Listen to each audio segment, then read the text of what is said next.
성도들은 이 땅에 살다 보면 이 땅의 시민으로 살지만 또 궁극적으로는 하나님 나라의 시민권으로 그 시민을 향하여 나아가는 줄 믿습니다. 그래서 우리는 두 나라의 시민이라는 독특한 그러한 정체성을 가지고 이제 살아가고 있습니다. 근데 살다 보면 우리가 세상의 법과 하나님의 법이 서로 조화를 이룰 때가 있지만 참 이 세상의 법과 하나님의 법이 서로 대립되어지고 충돌되어지고 상충될 때가 있습니다. 그러할 때에 우리 신앙인으로서 어떻게 해야 될지. 그러나 이 땅의 법뿐만 아니라 어떻습니까? 내 생각의 법과 하나님의 법이 서로 상충될 때에 어떻게 해야 되는지. 그래서 우리가 이 땅에서 이 세상의 법이 모든 주권들과 그 권세도 하나님께서 주신 거기 때문에 조화롭게 나아갈 때는 우리가 모범적인 이 모든 것들을 감당해야 되지만, 그러나 우리 신앙의 양심에 또 세상의 법칙이 정면으로 충돌될 때에 우리는 우리에게 손해가 있다 할지라도 하나님의 말씀 옳습니다 라고 그 말씀을 따라갈 수 있는 그 힘이 있는지, 오늘 우리가 읽었던 히브리 3파 이 십부라와 부하는 이러한 큰 갈등 가운데에서 어떻게 해야 되는지를 우리에게 알려주는 아주 중요한 그 중보 역할을 합니다. 그래서 이 여인들에게 궁극적으로는 세상의 왕이었지만 그들은 이 세상의 왕을 두려워하지 아니하고 영원하신 왕이신 그 하나님을, 눈에 보이지 않는 그 하나님을 두려워하였을 때에 하나님께서 그들을 통하여서 일하시는 걸 보는데, 우리는 나의 왕은 누구입니까? 한번 이 자문을 가지시고 나의 왕은 내 자신도 아니고 어떤 눈에 보이는 권세도 아니고 만왕의 왕이신 예수 그리스도께서 우리의 왕이신 줄 믿습니다. 그래서 이 출애굽기가 이러한 것들을 우리에게 보여주는데요. 이 출애굽기 우리가 1장을 읽었는데 1장은 이 바로의 노여움으로 인하여서 이스라엘 백성들이 바로를 섬기게 합니다. 그러나 점차적으로 진행될 때에 40장에서는 어떻게 끝납니까? 하나님의 영으로 충만해서 이들이 참된 예배자로 끝나는 것을 볼 수가 있습니다. 특히 또 1장에서는 너무 암울합니다. 그래서 이렇게 고통 가운데 하나님께서 살아계시기나 하나, 하나님께서 우리를 보시기나 하나, 이러한 좌절감이 있을 수가 있는데 끝에는 그 하나님의 영광이 그 임재가 성막문에 열어지잖아요. 하나님은 지금도 우리와 함께 하신 줄 믿습니다.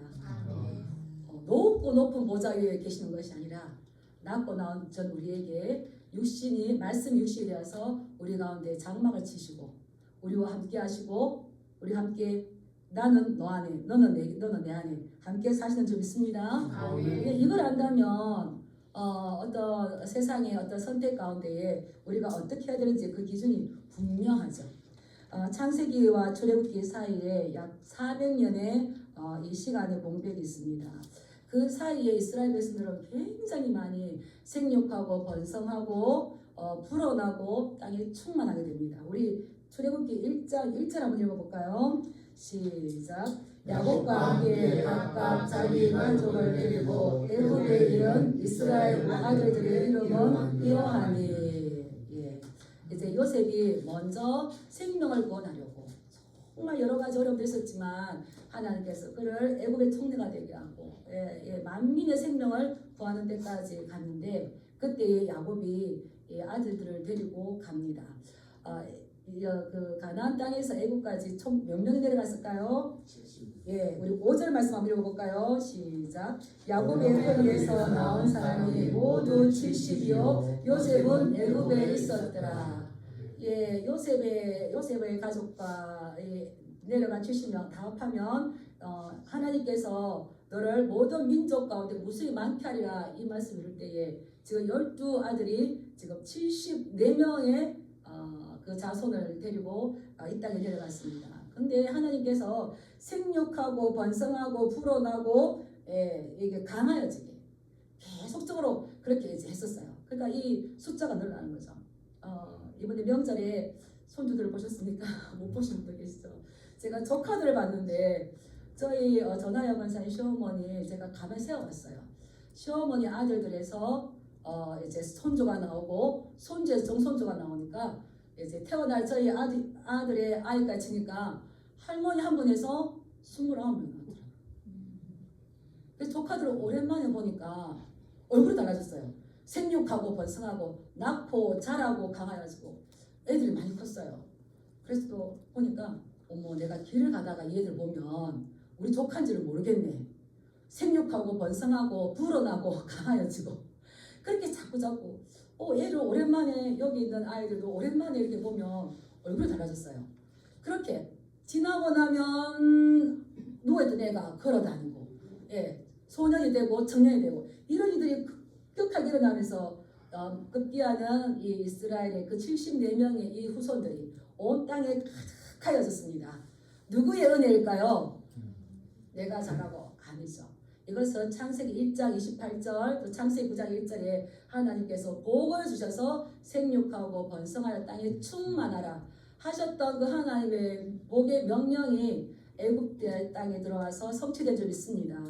그래서 이 창세기와 출애굽기를 같이 읽어야 되는데 창세기의 이 약속이 어떻게 성취되었느냐를 볼 수 있는 것은 이 출애굽기죠. 그래서 생육하고 번성하여 온 땅에 가득하게 되었습니다. 얼마나 복된 일인지. 그런데 약간의 이 위기가 옵니다. 여기서 그 이스라엘 자손 이렇게 보면 제가 7절에 이스라엘 자손 이렇게 나왔는데 74명의 이 자손이 이스라엘 나라를 이뤘고 민족이라는 원래 뜻이 있습니다. 그래서 이 연약한 12아들의 그 자손들이 민족을 이뤘다는 건 놀라운 일이죠. 그런데 우리 위기가 온 것을 한번 보겠습니다. 우리 8절 말씀 읽어볼까요? 시작. 요셉을 알지 못하는 새 왕이 일어나 애굽을 다스리더니. 아멘. 약간의 위기가 오는데 여기에 요셉을 알지 못하는 새 왕이라고 했어요. 새 왕은 요셉을 알지 못합니다. 요셉이 어떠한 지혜로 어떻게 그 나라를 부강하게 하고 애굽을 이끌어 왔는지를 몰라요. 그리고 또 거기에 대해서 어떤 관심도 가지지 않습니다. 새 왕조가 들었다고 그러는데 이제 왕조가 바뀌었죠. 예, 지난 왕조는 다 끝나고 새로운 왕조가 들어서서 이제 요셉을 알지 못하는 겁니다. 과거의 역사를 모르면 미래가 없는 줄 믿습니다. 우리는 과거를 알아야 돼요.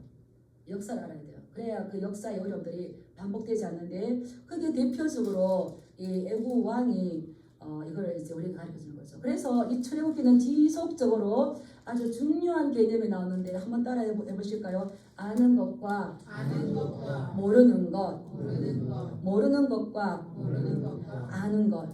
예, 모름과 암과 모름. 이것을 가지고 계속 나아가는데요. 이 새로운 왕, 애굽의 왕 다 바로라고 그러죠. 이는 요셉을 모르기 때문에 요셉과 함께 하나님을 모르기 때문에 하나님의 백성을 강제 노역을 시킴으로 인해서 그가 요셉을 모르기 때문에 이스라엘 백성들에게는 고통이 시작됩니다. 그래서 이 고통의 원인은 모름에서 오는 겁니다. 그런데 이 고통의 원인을 해결하는 방법은 뭘까요? 알미라는 겁니다. 우리 가까이 있으니까 2장 24절 25절 한번 넘어가 보겠습니다. 모를 때에 이 고통이 시작되었는데 이 고통의 해결은 알 때입니다. 우리 2장 24, 25절 읽어보겠습니다. 시작. 하나님이 그들의 고통 소리를 들으시고 하나님이 아브라함과 이삭과 야곱에게 세운 그의 언약을 기억하사 하나님이 이스라엘 자손을 돌보셨고 하나님이 그들을 기억하셨더라. 예, 바로 왕은 요셉을 모르기 때문에 그들을 이 강제 노동으로 너무나 비참한 삶이 되도록 했지만 하나님께서 그 문제를 듣고 보고 아시고 기억하셨을 때에 하나님께서 이스라엘 자손을 돌보셨고 그들의 문제가 해결되어져 가기 위해서 누가 태어납니까? 이제 이 모세를 하나님께 사용하시는 것을 우리가 말씀을 드립니다. 그런데 또 이스라엘 백성들을 이렇게 괴롭히던 이 애굽이 고통을 당합니다. 왜 고통을 당합니까? 하나님을 모르기 때문입니다. 이제 출애굽기 5장 2절에 보면 하나님께서 이제 모세와 아론을 바로 왕에게 보내요. 바로 왕에게 보내서 이 백성을 내보내라. 그렇게 이야기합니다. 내 백성을 내보내라. 근데 바로의 대답이 뭐냐면 여호와를 몰라요. 그래서 어떻게 하냐면 여호와가 누구이기에 내가 그의 목소리를 듣고 이스라엘 백성들을 내보내겠느냐? 나는 여호와를 알지 못하니 이스라엘을 보내지 아니하리라. 그 뒤에 뭐가 시작될까요? 우리는 출애굽기를 잘 보셔야 됩니다. 바로 왕이 자기 세상의 권력을 믿고 하나님을 모르고 하나님의 백성의 뒤에 있는 또 하나님의 손길을 모를 때에 하나님이 보내서 내가 그의 장자를 치리니 그래도 보내지 않을 것이다. 미리 모세에게 말씀하시고 이것을 모세가 바로에게 이야기를 해요. 그런데 바로는 하나님을 인정합니까? 인정하지 않습니까? 우리 성도님들은 하나님을 인정하십니까? 인정하지 않을 때 이 바로가 여호와가 누구이기에 그렇죠. 모세 아론이 80 넘은 이 노인 두 분이 지팡이 들고 바로 앞에 갔을 때 바로는 우습게 보겠죠. 기가 차겠죠. 하나님이 누구이기에 여호와를 알지 못하는데 내가 어떻게 내 백성을 보내냐. 안 한다고 그러죠. 그때 하나님의 답변이 있습니다. 출애굽기 7장 5절 말씀에 하나님께서 이렇게 말씀하시는 거예요. 내가 내 손을 애굽 위에 펴서 이스라엘 자손을 그 땅에서 인도하여 낼 때에야 애굽 사람이 나를 여호와인 줄 알리라. 그래서 10가지 재앙이 차근차근하게 진행됩니다.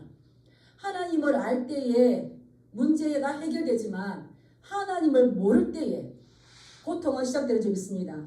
그래서 우리가 지속적으로 알아야 되는 것은 하나님이 누구신지, 하나님 그분은 누구신가, 예수님 그분은 누구신가, 성령님 그분은 누구신가를 자꾸 우리는 배워야 돼요. 자꾸 읽어야 돼요. 그래야 하나님께서 네가 나를 모르는구나. 이제 내 손을 애굽 위에 펴서 이스라엘을 그 땅에서 인도해 낼 것이고 내가 재앙을 내릴 때에 너희들은 맞아 보고. 그래서 베드로가 그랬어요. 맞고 난 다음에 칭찬을 들으면 무엇이 유익하리요? 그러하고 난 다음에 애굽 사람들이 내가 여호와인 줄 알리라. 그래서 모르는 그들에게 하나님의 살아계심, 하나님의 전능하심, 하나님의 위대하심을 드러내 보이는 사건이 뭡니까? 10가지 재앙인 줄 믿습니다. 예. 출애굽기 7장 5절, 7장 17절, 8장 10절, 8장 22절, 9장 10절. 그래서 이 7장부터 12장까지 나오는 그 10가지 재앙을 읽을 때에 내가 하나님이 누구인지를 알게 할 거다. 이 말씀을 중심으로 읽으면은 성경에 굉장히 재미가 있어요. 그래서 이 바로 왕은 하나님을 모르니까 이 이스라엘 백성들을 붙잡고 내보내주지 않았기 때문에 이 애굽에는 다시 고통이 오고 고통의 원인이 하나님을 모르는 것입니다. 하나님 힘쓰시길 축복합니다. 네, 그러나 하나님을 알 때에 그 고통의 문제는 해결되는 것입니다. 그래서 어떤 분이 그랬잖아요. 아는 것입니다. 아는 것입니다. 저는 이것이 성경 말씀에 대해서 하나님을 아는 것에 대해서 우리가 반드시 대입해 봐야 되는 거예요. 하나님을 아는 것이 우리 힘인 줄 믿습니다. 여호와를 알자. 힘써 여호와를 알자. 그런데 내 생각에 그 여호와를 아는 것이 아니라 말씀 가운데에서. 그래서 말씀을 정확하게 깨달을 때에 우리의 마음에 의심과 이 상처와 불신이 파괴되는 줄 믿습니다. 그래서 성경 읽을 때 어떻게 해야 될까요? 따라서 하나님 내 마음에 빛을 주세요. 말씀 속에서 빛을 보게 해주세요. 그냥 주르륵 이거 만들었죠. 그 빛을 보면 우와 우리 하나님 이런 분이시네. 이런 분이시네. 내가 하나님의 손이 나에게 위로의 손으로 펼쳐졌을 때와 심판의 손으로 펼쳐졌을 때 이렇게 두려우신 분이네. 그래서 출애굽기를 열심히 읽으시면 하나님 어떤 분인지 알죠. 그래서 요즘 이제 성도님들의 말씀이기 때문에 너무 감사한데 이제 이렇게 우리가 이제 교회에서 이렇게 볼 때에 또 이제 만나서 대화할 때에 말씀이 없는 사람이 있고요, 말씀이 있는 사람이 있어요. 말씀이 있는 사람이 믿음이 좋을까요? 말씀이 없이 내 열심히 사람이 믿음이 좋을까요? 어릴 때부터 저는 그런 얘기를 들었어. 그 사람은 기도하는 사람이야. 괜찮아. 그 사람은 말씀의 사람이야. 괜찮아. 그런데 또 어릴 때부터 이런 얘기를 들었어요. 말씀 없는 봉사, 기도 없는 봉사 사단도 비웃는다. 이해하시겠습니까? 그건 자기 열심히 해서 자기 열심히 끝나면 그냥 넘어지는 거예요. 근데 기도의 사람, 말씀의 사람은 누가 붙들어 줄까요? 성령님께서 붙들어 주시는 거예요. 그래야 이 신앙생활 가운데, 이 여정 가운데에 승리할 수 있는 줄 믿습니다. 네, 참고로 말씀드리자면 이 바로에게 하나님께 재앙을 내리시고 뭐라냐면 출애굽기 8장 10절에 보면 왕에게 우리 하나님 여호와와 같은 이가 없는 줄을 알게 하리니 빵 치고 우리 여호와와 같은 분이 없구나. 8장 22절에 보면 이 땅에서 내가 여호와인 줄을 내가 알게 될 것이다. 또 재앙을 받는 거죠. 그리고 9장 22절에 보면 내가 이번에는 모든 재앙을 너와 내 신하와 내 백성에게 내려 온 천하에 나와 같은 자가 없음을 내가 알게 하리라. 그래서 마지막에 장자의 생명을 가져가 버리잖아요. 그런 말이 있습니다. 지혜로운 사람은 저 바다의 끝에서 뭔가 파도가 울렁울렁 일렁일 때에 본답니다. 그리고 이 파도가 출렁출렁 어제도 출렁이고 오늘도 출렁있지 이렇게 보는 사람과 뭔가 오늘은 다르네. 그러면 어떻게 했습니까? 쓰나미가 밀려오겠구나. 준비하겠죠. 우리도 멀리에서 먼저 이렇게 어려움이 옵니다. 그러면 하나님께서 나에게 지금 말씀하시는구나. 환경으로 말씀하시는구나. 그럼 어떻게 했습니까? 바짝 엎드립니다. 그런데 뭔가 출렁출렁 오고 있는데 안 엎드려요. 한 가지, 두 가지, 세 가지, 네 가지, 다섯 가지, 10가지 장자의 죽음이 와야 기겁을 하면서 나가라고 내줬죠. 근데 바로가 하나님이 어떤 분인지 알았습니까? 몰랐습니까? 저는 몰랐다고 생각합니다. 몰랐기 때문에 홍해 앞에 있는 이스라엘 백성을 향해서 뭘 보냈습니까? 애굽의 특별군대를 다 보냈어요. 그리고 하나님이 또 내가 여호와인 줄 알게 하리라 해서 그 홍해를 건널 때에 짐승들과 어린아이와 할머니들 집합짓고 다 건넜는데 특별군대는 그게 그냥 수장되어 버렸잖아요. 우리 하나님은 위대하신 분 줄 믿습니다. 그래서 하나님을 알게 될 때에 말씀에 대한 두려움이 있고 하나님을 알게 될 때에 겸손하게 되고 하나님을 알게 될 때에 그 말씀에 대해 순종할 수 있고 그럴 때에 참된 행복을 누릴 줄 믿습니다. 네. 근데 이 바로는 이 하나님이 누군지 알지 못했어요. 그 뒤에서 역사하신 하나님의 손길, 생육하고 번성하고 불어나고 강하여지는 그 일을 누가 하는지 하나님의 손길을 모르고 단지 숫자적으로만 늘어나는 것을 보고 그것을 두려워해서 이 새로운 업무를 꾸미는 것입니다. 그래서 이제 우리 10절 말씀 한번 읽어볼까요? 시작. 자, 우리가 그들에게 대하여 지혜롭게 하자. 두렵건대 그들이 더 많게 되면 전쟁이 일어날 때에 우리 대적과 하여 우리와 싸우고 이 땅에서 나갈까 하노라 하고. 예, 그들이 생육하고 번성하고 강하여지고 불어나서 온 땅에 가득한 것을 보고 숫자만 보고 우리가 지혜롭게 하자. 근데 그 지혜가 뭡니까? 폭력과 억압입니다. 감독들을 세워서 그들에게 무거운 짐과 괴롭게 함으로 인하여서 피곤하고 고나게 만들고 그러므로 인하여서 하루 종일 강제 노동에 시달리게 만들어서 이 자녀를 낳을 수 있는 힘을 없게 만듭니다. 그런데 이스라엘의 손 뒤에는 누구의 손이 있습니까? 하나님의 손이 있습니다. 12절 말씀 읽어보겠습니다. 시작. 그러나 학대를 받을수록 또 번성하여 퍼져나가니 애굽 사람이 이스라엘 자손으로 말미암아 근심하여. 그럼에도 불구하고 이것은 사람이 하는 일이 아니라 하나님께서 약속하신 약속의 말씀을 성취하시기 위해서 하나님께서 하시는 일이기 때문에 환경이 어떤지 너희가 상황이 어떤지가 중요하지 않습니다. 하나님께서 그들로 하여금 더욱 번성하게 하고 퍼져나가게 해서 이제 드디어 이 애굽 왕 바로가 이 자손의 숫자가 늘어남으로 인하여서 근심하게 되었습니다. 하나님의 대적들은 하나님의 나라가 흥황할 때마다 근심합니다.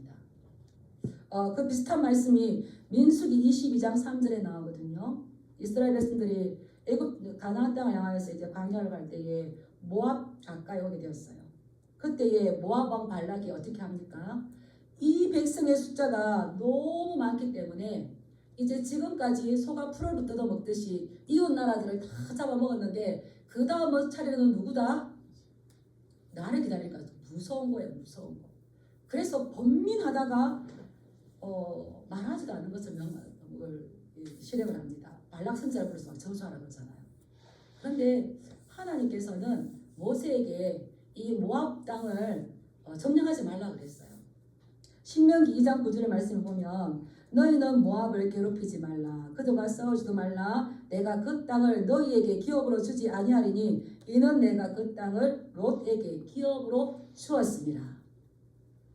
이 말을 모세는 들었기 때문에 이 모압 땅을 점령할 마음이 없었어요. 그런데 숫자가 심히 많은 거 따라하겠습니다. 심히 많은 것 보고 두려워할 것이 아니라 저 뒤에는 하나님의 손길이 있구나. 깨닫고 너 어떻게 해서 그렇게 되었어? 그 하나님을 배우면 복을 받을 것인데 오히려 두려워하고 근심하고 번민하면서 대적하니까 오히려 이 모압 땅은 하나님께서 이스라엘 백성들에게 주지 않는 요단강 동편인데 요단강 서편뿐만 아니라 이 동편을 얻는 그러한 기쁨까지 누리게 되었죠. 마찬가지입니다. 바로왕은 이 이스라엘 백성들이 번성하는 것을 근심함으로 인해서 세 가지 전략을 짜서 이들에게 우리가 그 숫자를 줄이자. 그 첫 번째가 이제 고된 노역을 하는 거죠. 그런데 그 가운데에서도 하나님은 하나님 되심을 보이시면서 이제 숫자가 늘어납니다. 그런데 거기서 멈추지 않고 조금 더 은밀한 계획을 짭니다. 그리고 교활한 수단을 사용합니다. 그것이 우리가 오늘 읽었던 이제 본문 말씀으로 갑니다. 어떤 걸 합니까? 15절 말씀을 보면 애굽 왕이 히브리 산파 십부라라 하는 사람과 부하라는 사람에게 말하여서 이르되 너희는 히브리 여인을 위하여서 해산을 도울 때에 그 자리를 살펴서 아들이거든 죽이고 딸이거든 살려두라라고 합니다. 어떻게 합니까? 이제 산파들을 불러요. 아마 십부라와 이 부하라는 사람은 이 산파들의 어떤 대표겠죠. 불러서 너희가 히브리 여인들이 아이를 낳을 때에 너희가 가만히 보고 남자아이가 나오면 어떻게 하라고요? 예, 죽이라고 그럽니다. 그리고 여자아이면 살려주라는 거죠. 이거는 뭡니까?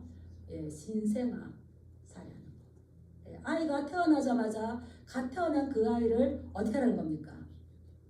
죽이라는 거죠. 이것은 이 엄청난 거죠. 육아 살해를 명령하는 거예요. 그런데 이 바로가 계산에 넣지 못한 것이 있었어요. 그런데 이 히브리 산파들은 이 왕의 이 명령보다 하나님을 더 두려워하는 그러한 여인이었습니다. 한번 읽어볼까요? 우리 17절 말씀 한번 보겠습니다. 시작. 그러나 산파들이 하나님을 두려워하여 애굽 왕의 명령을 어기고 남자 아이들을 살린지라. 성경에서 보면요, 참 여인들이 큰 일들을 감당해요. 우리 1장부터 4장까지 이 이스라엘이 애굽의 그 위기 가운데에 벗어나게 할 때에 하나님은 누구를 사용합니까?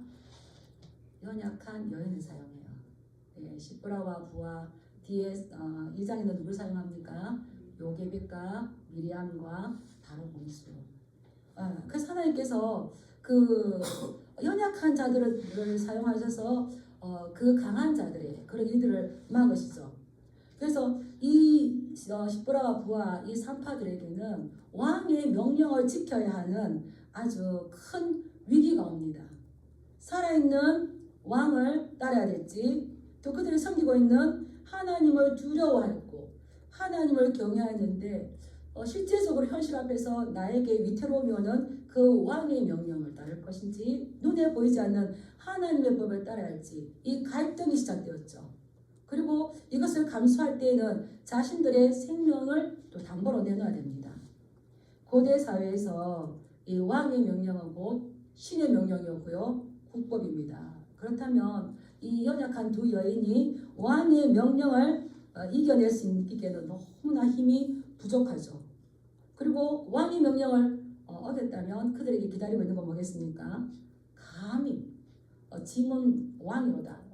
왕은 국가인데 이 왕이 명령 어겼을 때에 그들에게 기다리고 있는 건 죽음밖에 없습니다. 그런데 우리가 서두에 말씀드렸지만 암과 모름의 차이는 굉장히 중요합니다.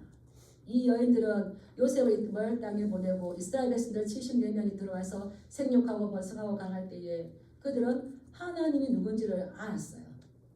하나님이 누군지를 알았기 때문에 바로의 명령을 두려워했던 것이 아니라 하나님의 법을 따르기로 했다는 것입니다. 그래서 그들은 하나님을 두려워할 때에 하나님을 두려워하는 것이 이들에게 진정한 힘이 되어서 하나님께서 기뻐하지 않는 일에 대해서 따라서 No. 생명을 사랑하는 것이 하나님의 법일까요? 어린 생명을 죽이는 게 하나님의 법일까요? 우리가 두려워할 자를 두려워하지 않으면 두려워하지 않을 자 앞에서 우리가 도망가게 되어 있습니다. 근데 히브리 여인들에게 가장 큰 힘은 두려워해야 할 하나님을 두려워할 때에 이들에게 이것이 힘이 되어서 그들은 하나님께서 기뻐하지 않는 일에 대해서는 자기들이 노할 수 있는 힘이 있었다는 겁니다. 왜 그렇습니까? 이 땅의 왕은 바로예요. 근데 우리 하나님 어떤 분이십니까? 하나님을 많이 묵상하시기 바랍니다. 우리가 어려운 일들이 있으면 내 형편을 많이 묵상해요. 내 생각을 많이 합니다. 그럼 하나님은 모르죠. 그럼 답이 있을까요? 없을까요? 하나님 모를 때에 고통은 고통으로 얽히고 설키고 나올 수가 없습니다. 근데 그때에 하나님이 누군지를 알 때에 바로 왕은 이 땅의 왕이지만 천지의 주제의 왕은 누구십니까?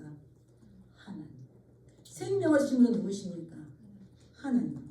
하나님의 법을 따르기로 결심하고 하나님을 두려워할 때에 인간의 왕의 명령을 어기면서 하나님이 기뻐하시는 히브리 남자들의 아이들을 살릴 수 있는 힘과 용기가 나오는 줄 믿습니다.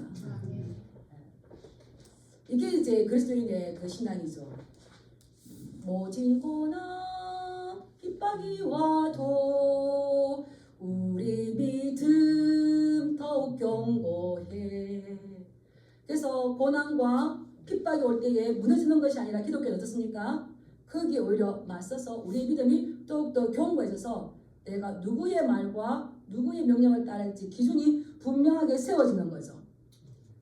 저도 이것을 이제 이렇게 자료를 찾다가 알게 됐어요. 자료를 찾다가 알게 되었는데 이것이 인류 역사에 기록된 최초의 시민 불복종 사건이랍니다. 네. 비폭력 무저항 많이 하잖아요.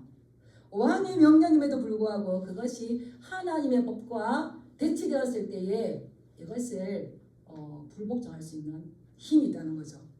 그래서 하나님은 세상 권세에 순종하라고 말씀하십니다. 세상 권세에 순종하시기 바랍니다. 로마서 13장 1절에 보면 각 사람은 위에 있는 권세들에게 복종하라. 권세는 하나님으로부터 나오지 않음이 없나니. 그래서 이 세상 권세에 복종하고 하는 것이 그 권세를 인정하는 것이 하나님의 원칙입니다. 그러나 이것이 하나님의 말씀에 상충될 때는요. 사도행전 5장 29절에 있는데 베드로와 이 사도들이 공개에 끌려가서 거기에서 핍박받고 또 이제 협박받고 난 다음에 나오면서 하는 말이 있습니다. 따라하겠습니다. 사람보다 하나님께 순종하는 것이 마땅하도다. 사람보다 하나님께 순종하는 것이 마땅하도다. 너희가 사람의 말을 듣는 것과 하나님의 말을 듣는 것이 어떤 것이 옳은 것인지 더 판단하라 이렇게 하잖아요. 그래서 너희가 예수 이름으로 가르치지 마라 라고 했을 때에 이 예수가 우리의 임금과 구주가 되었으니 우리 일의 증인이기 때문에 이것을 전한다라고 당당하게 말을 하는 거죠. 그래서 세상의 법이 하나님의 법을 거스를 때에 우리는 더 높은 권위 하나님의 명령을 선택하고 그 명령을 따라야 될 줄 믿습니다. 그러고 보니까 다니엘과 세 친구는 누구의 명령을 따랐습니까? 느부갓네살 왕의 명령이 아니라 그보다 더 높은 권위인 하나님의 명령을 따른 줄 믿습니다. 근데 하나님의 명령을 따랐어요. 하나님 보상해 주세요가 아니죠. 그거 따랐으면 거기에 대한 결과도 감수할 준비가 되어 있는 겁니다. 그래서 다니엘의 세 친구는 뭐라고 했습니까? 아멘 따라서 그리 아니하실지라도 나는 왕의 명령을 지키지 않겠습니다. 하나님이 나에게 구원해 주지 않는다 할지라도 이것이 이제 시민 불복종이죠. 그래서 이러한 성경에 기록돼 그리고 또 뭐 우리가 근대사에서 지금도 여전히 1인 시위가 이러한 것이 나오지 않습니까? 예, 그러한 최초에 기록된 사건이 누구라고요? 이 두 여인이에요. 놀랍죠. 이렇게 해서 그 하나님 기뻐하는 히브리 남자아이를 살렸을 때에 이 바로가 화가 났죠. 우리 17절, 18절 말씀 한번 읽어보겠습니다. 시작. 애국 왕이 산파를 불러 그들에게 이르되 너희가 어찌하여 이같이 남자 아기들을 살렸느냐. 왕의 명령을 어겼을 때 그들에게 기다리고 있는 건 뭐겠습니까? 죽음입니다. 근데 또 이들이 산파들이 그래 하나님은 눈에 안 보이고 지금 세상의 권력자인 이 바로가 눈에 보이는데 내가 바로의 명령을 따라야지 했으면 어땠을까요? 바로가 푸짐한 상을 줬겠죠. 집을 지어주고 많은 상금 줬겠죠. 그러나 여기에 대해서 하나님 기뻐하지 않는 것, 더 높은 권위의 하나님의 명령을 따를 때에 이것을 노라고 말했을 때에 아니나 다를까 이 애국 왕, 이 바로가 정말 이제 흥분하여서 너희가 어찌하여 내 명령을 따르지 아니하고 이 남자아이들을 살렸느냐라고 추궁을 할 때에 이 여인들이 아주 지혜롭게 말합니다. 19절 말씀 읽어보겠습니다. 시작. 산파가 바로에게 대답하되 히브리 여인은 애국 여인과 같지 아니하고 건장하여 산파가 그들에게 이르기 전에 해산하였더이다 하네. 예. 얼마나 지혜롭습니까? 그 왕의 시퍼런 그 칼날 앞에서 이들이 이렇게 침착하게 또 이제 지혜롭게 대답할 수 있는 건 하나님께서 그들의 마음을 붙잡아 준 줄 믿습니다. 예, 히브리 여인들은 애국 여인과 같지 않아서 그들은 건강합니다. 건강해서 산파의 누리가 이미 가기 전에 그들은 이미 아이를 낳아버려서 우리는 그 아이를 죽일 수가 없었습니다. 그래서 이 바로 왕은 지속적으로 여기뿐만 아니라 이제 이 말씀을 놓고 출애굽을 이렇게 보니까 이 바로 왕은 물론 또 이제 왕이 바뀌었겠죠. 모세를 통해서 이제 10가지 재앙을 내릴 때 하나님을 알지 못하기 때문에 열심히 하는데 이기는 싸움을 합니까? 괴로운 싸움을 합니까? 이기는 싸움을 합니까? 지는 싸움을 합니까?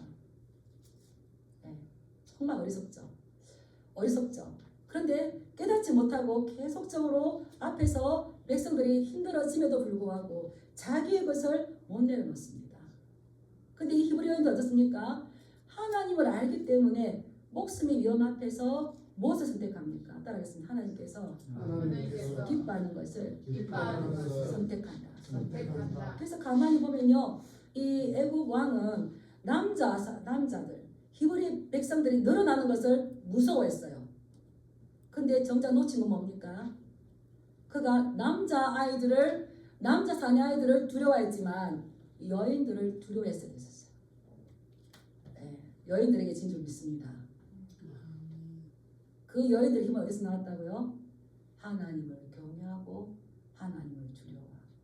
그래서 우리의 힘은 어디에 있는가? 다시 한번 정립하는 거죠. 하나님을 사랑하십니까? 또 다르게 하나님을 두려워하십니까? 하나님 사랑할 뿐만 아니라 그들을 애굽의 손에 펴서 내가 그들에게서 이스라엘 백성을 인도해낼 때에야 그들이 내가 여호와인 줄 알리라. 너희가 매를 맞고 칭찬을 들으면 무엇이 유익하뇨? 이미 저 밖에서 뭔가가 바람이 출렁출렁해서 바다가 출렁출렁할 때에 보고 깨닫고 엎드리시길 축복합니다. 네. 그래서 하나님께서 그 죽음 앞에서 왕의 그런 명령 앞에서도 왕을 두려워하지 아니하고 하나님의 명령을 지킨 그들에게 하나님께서 복을 주십니다. 우리 20절 읽어보겠습니다. 시작. 하나님이 그 산파들에게 은혜를 베푸시니 그 백성은 번성하고 매우 강해지니라. 하나님께서 그들에게 은혜를 베푸셨어요. 그래서 이들이 일부러 이스라엘 여인들이 해산할 수 있도록 좀 느리게 갔는지 어떻게 했는지 모르겠지만 은혜를 베푸셔서 그 백성은 여전히 번성하고 생육하고 강하여지고 땅이 흩어지는 은혜를 받은 줄 믿습니다. 또 그럴 때에 하나님께서 그 여인들에게 그들의 모든 집안을 흥왕하게 했어요. 하나님의 복은 그냥 오는 것이 아니라 믿음의 결단과 거기에 대해서 순종하였을 때 더 크게 오는 줄 믿습니다. 네, 하나님께서 그들의 기업을 번성하게 하시고 그들의 가정을 번성하게 하시고 더 큰 복이 있어요. 그들의 이름을 성경에 기록했다는 겁니다. 이름이 기록된다는 거 너무너무 놀랍죠. 근데 바로왕의 이름은 기록되었을까요? 없을까요?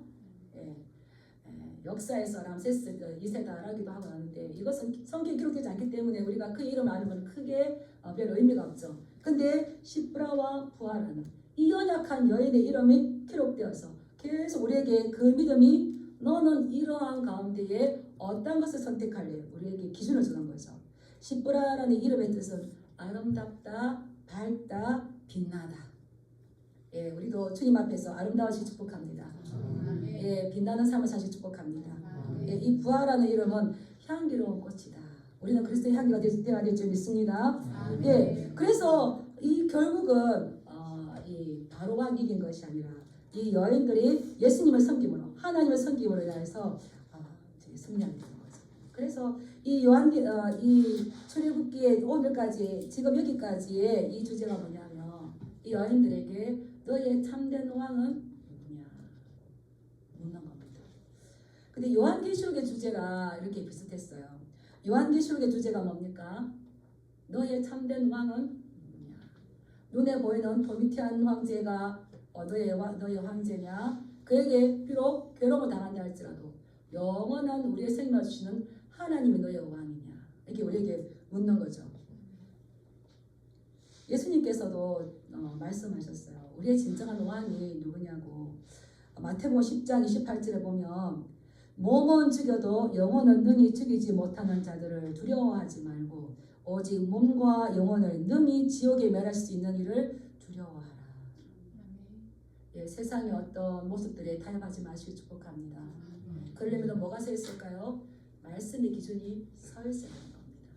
우리의 몸을 죽이는 이보다 몸과 영혼을 능히 지옥에 멸하실 수 있는 분이 우리 눈 위에 있다는 거죠. 그분이 우리를 지옥에 던지는 것이 아니라 우리를 도와주시고 보호하시고 기억하셔서 우리의 고통의 문제를 해결하시고 인도하시고 돌봐주시는 줄 믿습니다. 다니엘도 여러 가지 어려움을 참 많이 받았어요. 그런데 다니엘 5장 21절에 보면 뭐라고 하냐면 지극히 높으신 하나님이 사람 나라를 다스리시며 자기의 뜻대로 누구든지 그 자리에 세우시는 줄을 알기에 이르렀나이다. 지극히 높으신 하나님이 이 사람의 나라를 다스린다는 고백이 있어요. 이해하십니까? 이 땅을 누가 다스리실까요? 따라서 하나님은 역사의 주권자이시다. 그래서 다스리시며 자기의 뜻대로 누구든지 그 자리에 왕으로 세우기도 하시고 피하기도 하시는 분이 하나님이십니다. 이걸 고백하는 거죠.